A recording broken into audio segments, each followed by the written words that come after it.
Votre invité à présent dans la grande interview en direct sur Boursorama, c'est Olivier Roussat, le directeur général de Bouygues. Bonjour. Bonjour. Merci d'être avec nous sur Boursorama. Plein de trucs à voir ensemble. Déjà vos résultats. Vous avez publié hier vos résultats annuels. Résultats salués par une hausse du titre. Quand on regarde, franchement, on creuse, on se dit que tous les moteurs tournent bien. Oui, on a la chance J'ai cherché la petite bête. On a plusieurs métiers.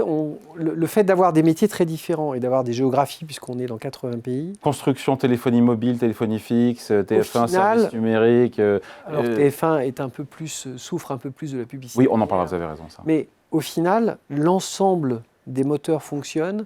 Et même si vous avez des pays où c'est un peu moins fort, l'assise globale de 80 pays fait que ça fonctionne bien au final et que tout ne s'arrête pas. Il y a toujours moyen de continuer à progresser. Donc c'est plutôt positif. Qu'est-ce qu'on retient surtout ? On retient quoi ? Le chiffre d'affaires, quasi stable, 57 milliards d'euros, bénéfice en hausse de 7,6% à 1,1 milliard, rentabilité qui s'améliore, free cash flow record. Tout à fait. Et on a mis l'accent sur un des moteurs de cette amélioration, qui est Equance, dont on a fait l'acquisition en octobre 2022, qui va plus vite que prévu dans la restauration de ses marges et qui génère un cash très supérieur à ce qu'on pouvait imaginer. Et c'est un moteur très puissant qu'on est en train d'allumer et qui apparaît vraiment maintenant au grand jour dans l'équilibre du groupe. Vous avez été bien inspiré d'acheter Equance. Vous ne le regrettez pas, bien au contraire, à vous écouter. Alors, on est très très content. Lorsqu'on a acheté Equance, on l'a payé 6,1 milliards d'euros et on nous a dit que c'était beaucoup trop cher. Ouais, je me rappelle à l'époque. Equance, depuis octobre 22 à décembre 25, a généré 3 milliards de cash. Donc, je pense qu'on l'avait bien acheté et le travail qui est réalisé par les équipes d'Equance sous la houlette de Jérôme Stubler est un travail vraiment remarquable. Et il délivre plus vite que prévu. C'est plutôt une bonne nouvelle. Equance, c'est 32% de votre revenu opérationnel. D'ailleurs, maintenant, c'est plus, si je ne me trompe pas, que Bouygues Télécom. Ça a dépassé Bouygues Télécom et ça devient un des moteurs importants du groupe. Ça va être le moteur important du groupe. Equance, sur les 200 000 collaborateurs du groupe, c'est juste la moitié du groupe, c'est 100 000 personnes. Et ça va être le moteur le plus puissant qui va nous générer une partie très significative. Equance, il faut expliquer ce que fait Equance. Equance, ils font globalement des métiers qui tournent autour de l'électrification, qui est quand même une période très forte avec la décarbonation. Ils font des choses au travers de tout ce qui est refroidissement, traitement de l'air. Et donc, par exemple, ils sont des acteurs extrêmement importants dans la conception des data centers, parce que dans un data center, on met du courant et il faut en plus dissiper la chaleur des machines. Donc Equance profite du boom des data centers. Equance profite du boom de la décarbonation que nous avons à l'échelle mondiale dans les pays qui sont les pays riches et qui ont la volonté de réduire leur empreinte carbone. Et il le fait en améliorant, d'abord ça lui donne un marché devant lui qui est énorme, et en plus il améliore sa rentabilité. Votre division construction, regroupée avec Colas, Bouygues Construction et Bouygues Télécom, ça reste 38% de votre résultat opérationnel. Ça pourrait, Equance pourrait doubler un jour cette division ? Je pense qu'Equance doublera effectivement. Après, ça reviendrait à ce que je vous donne une guidance assez précise que nous n'avons pas donnée hier en l'occurrence, mais il est très clair que Equance, notre volonté pour Equance, c'est d'aller chercher la rentabilité de nos pairs. La rentabilité de nos pairs, il y a encore presque 1,5 point à trouver. Et donc, le jour où on l'aura fait, très clairement, Equance aura une rentabilité supérieure à la division construction. Dans les prochaines années ? Oui, c'est pas quelque chose... Equance, vous l'avez dit indirectement, qui est en avance sur son plan stratégique aussi. Enfin, voilà, un an d'avance, puisqu'on a annoncé... Nous devions fournir une marge de 5% à fin 27, et nous avons expliqué que nous aurions une marge de 5% en 26, étant entendu que tous les points de passage que nous avons avec Equance sur les dates que nous avions données au Capital Market Day que nous avions fait en 23, dans tous les points de passage, nous étions systématiquement soit en haut des fourchettes, soit très au-dessus de ce qu'on avait pu imaginer. Après, il faut parler aussi de Bouygues Télécom, qui profite à plein du rachat de la Poste Mobile. 600 000 nouveaux clients en 2025.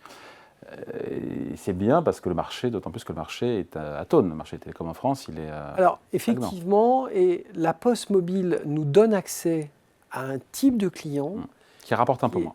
Alors, qui rapporte un peu moins, mais qui ont une grande qualité. Ce sont des clients qui sont beaucoup plus fidèles que les autres clients. Pour vous l'expliquer de façon plus simple, lorsque vous avez une agitation commerciale importante parce qu'il y a des offres agressives chez l'un des opérateurs, tous les opérateurs sont amenés à devoir bouger, s'ajuster pour être capables de garder leurs clients. Il se trouve que quand vous regardez le comportement des clients de la Poste Mobile, ils restent finalement assez immunes à ce qui se passe sur la partie agitation du marché. Alors certes, sont des clients qui rapportent moins que les clients qu'on peut avoir en forfait à la marque Bouygues Télécom, typiquement. Mais en revanche, ils ont un profil de stabilité, de loyauté qui est bien meilleur. Et donc, au final, avoir des clients qui restent, c'est quand même quelque chose qui est tout à fait intéressant. Ça vous évite de dépenser des coûts commerciaux pour les faire entrer. Bouygues Télécom qui a moins contribué que l'an dernier au bénéfice du groupe. Hein, c'est ça, hein, avec oui, exact. Contribution à 295 millions d'euros en recul de 81 millions. Qu'on explique comment? Alors qu'on explique d'une façon assez simple. On a eu un pic d'investissement dans les années 2022, 23, 24. Et donc ce pic d'investissement, il produit des amortissements. Et ces amortissements, ils viennent en masse baisser le résultat opérationnel courant. Et donc ils viennent dégrader la partie EBITDA. Donc rien de dramatique. Il n'y a pas de chose au niveau de la production de cash. C'est vraiment quelque chose qui est une conséquence comptable de ce qui a été fait en investissement les années précédentes. Alors, je sais que je n'aurai pas de scoop aujourd'hui là-dessus, mais pour expliquer d'ailleurs à ceux qui nous regardent qu'aujourd'hui, il y a une recomposition potentiellement en cours du secteur des télécoms, avec potentiellement une discussion sur le rachat auprès d'Altis de SFR par le consortium Orange, Bouygues Télécom et Free. Est-ce que juste, vous n'allez pas m'en dire, il n'y a pas de scoop, je le sais bien, mais ça peut ne pas se faire? Je pense que vous le souhaitez que ça se fasse, mais est-ce que ça pourrait ne pas se faire? Alors d'abord, on a deux étapes importantes. La première, il faut trouver d'abord un accord avec le vendeur, c'est-à-dire que le vendeur et nous, on se met d'accord sur le prix auquel on peut faire la transaction. Et puis vous avez une deuxième étape qui est extrêmement importante, qui est l'entité de concurrence qui peut tout à fait vous dire je pense que ce deal n'est pas bon pour la concurrence, ou au contraire dire je suis d'accord, ce que vous me proposez comme garantie pour maintenir une concurrence importante sur le marché fait que je vous l'autorise. Et donc l'antitrust est quelque chose... Dans un second temps, le premier temps de la valse... le premier temps, c'est déjà de trouver un accord. On en est loin. Est-ce qu'on en est loin? Écoutez, on avait soumis une première offre le 14 octobre dont on a eu une réponse le 15 en nous expliquant qu'elle était rejetée. Parce que pas assez. Effectivement, le vendeur considérait que le prix que nous présentions n'était pas suffisant. C'était attendu.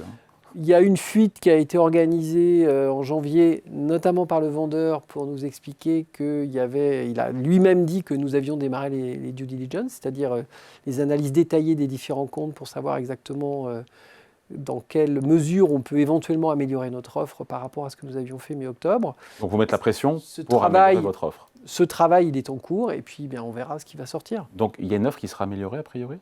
Il y a une procédure de due diligence qui nous permet d'avoir le détail de ce qu'il y a à l'intérieur de l'asset, qui est en cours. C'est ce qui a été diffusé publiquement fin janvier.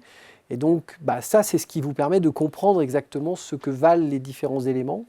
Et c'est ce qui vous permet de fabriquer un prix que vous pouvez proposer au vendeur. Après, il faut que le vendeur soit d'accord. Il y a plus de chances que ça se fasse ou que ça ne se fasse pas ?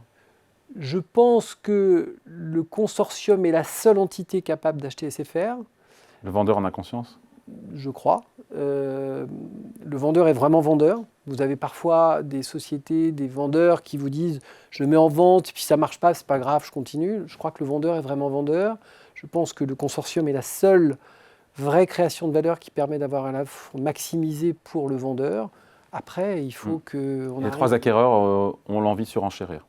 Les trois acquéreurs ont, à l'issue de l'offre qui avait été en octobre, sont rentrés en due deal pour regarder ce qu'il était possible de faire. Et donc on verra ce qu'il est possible de faire. Cette année, ça sera cette année. Ah oui, ça, en revanche, ce sera comme cette année. On a commencé nos discussions il y a presque un an. Ouais. Vous trouvez le temps long sur ce dossier ? Disons que, ayant démarré les discussions en avril, nous sommes maintenant presque début mars, on peut se dire que globalement, c'est quand même un process qu'on peut qualifier. Mais vous êtes confiant ?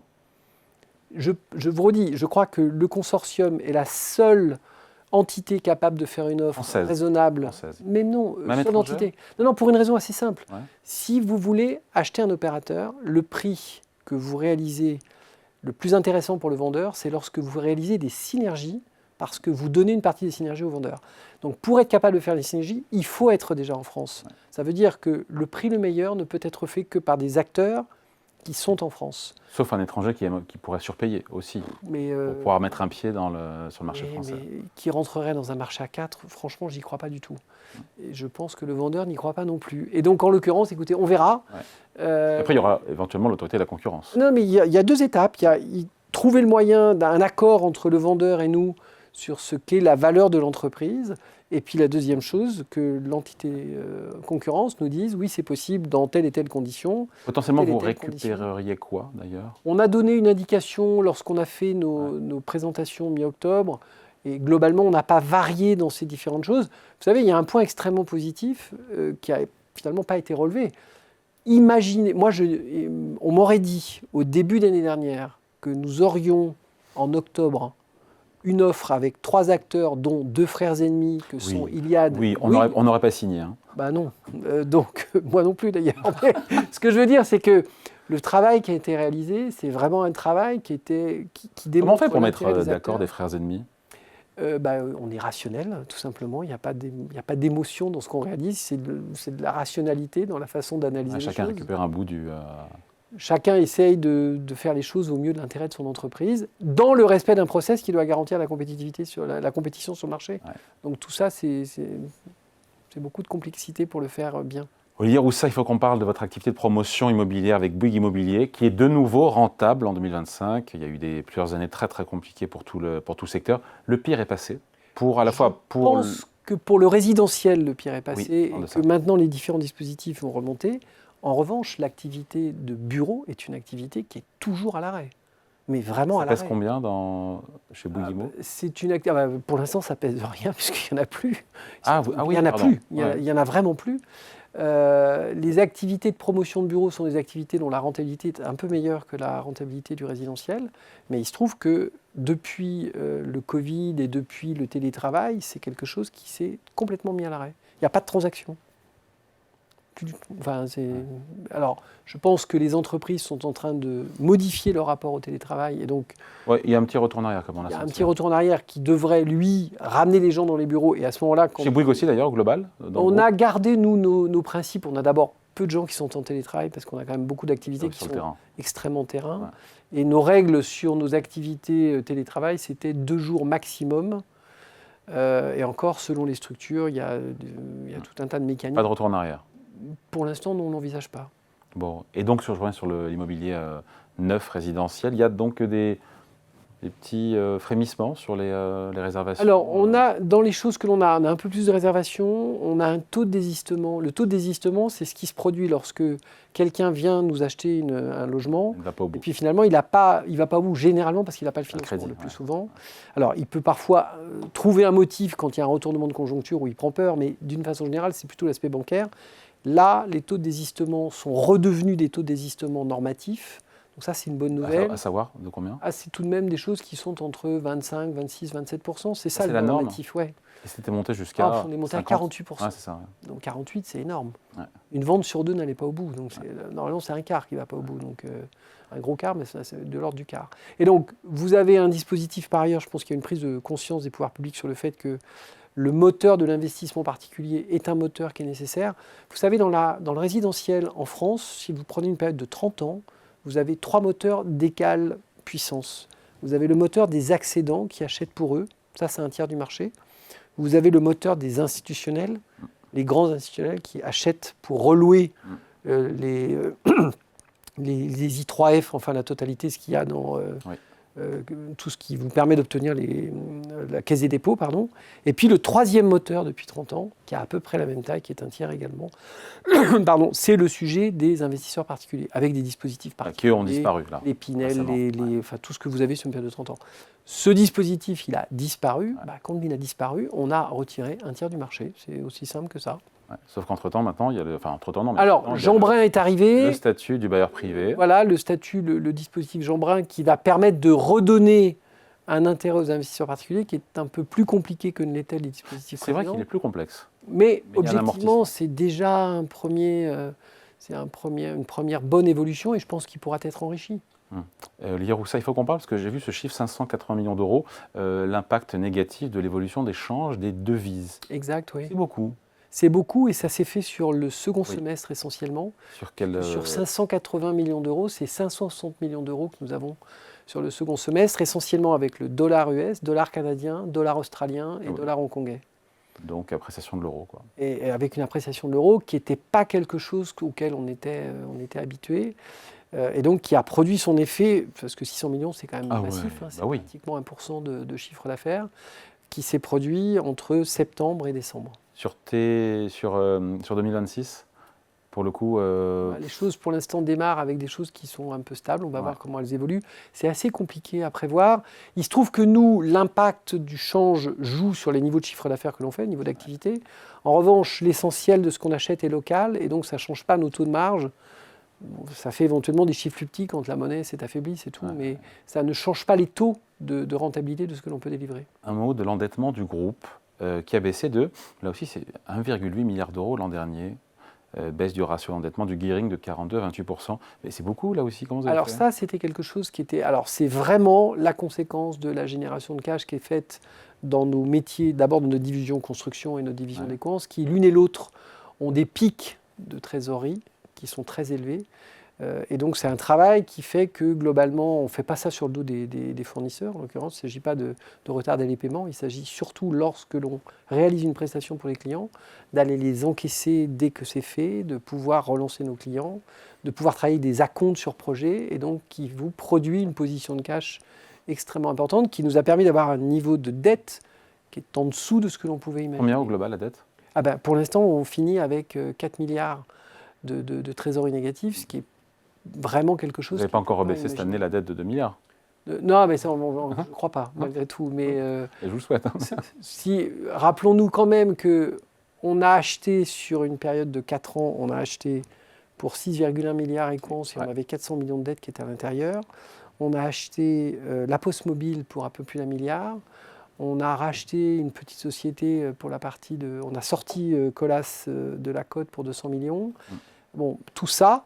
Ça se fait et au final, vous avez une position de dette qui est tout à fait, qui est relativement basse, rendue à la taille du groupe. Olivier Roussat, on avait les images derrière vous de TF1. TF1, c'est le plus petit moteur et contributeur du groupe.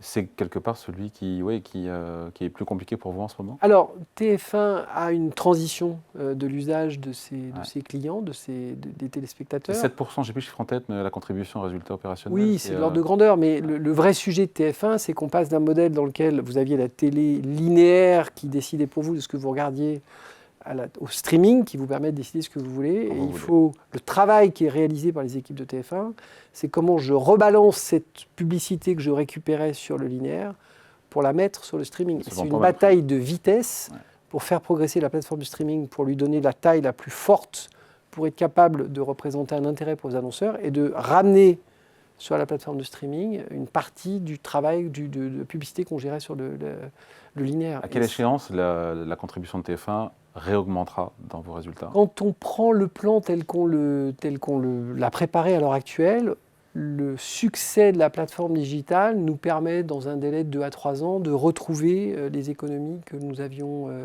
imaginées. C'est des paris, il faut travailler différemment dans la façon de faire la pub sur le streaming.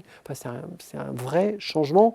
La chance que nous avons, c'est qu'on a à la tête de TF1 un Rodolphe Belmer qui connaît parfaitement les différents moteurs de toutes ces activités, qui est extrêmement innovant, qui a vraiment la volonté d'aller chercher des façons différentes de travailler. Il est une équipe qui s'est constituée, qui est tout à fait performante. Donc j'ai assez confiance dans ce qu'ils sont en train de réaliser. Donc pour 2026, au global, là je pense au groupe, vous êtes serein ?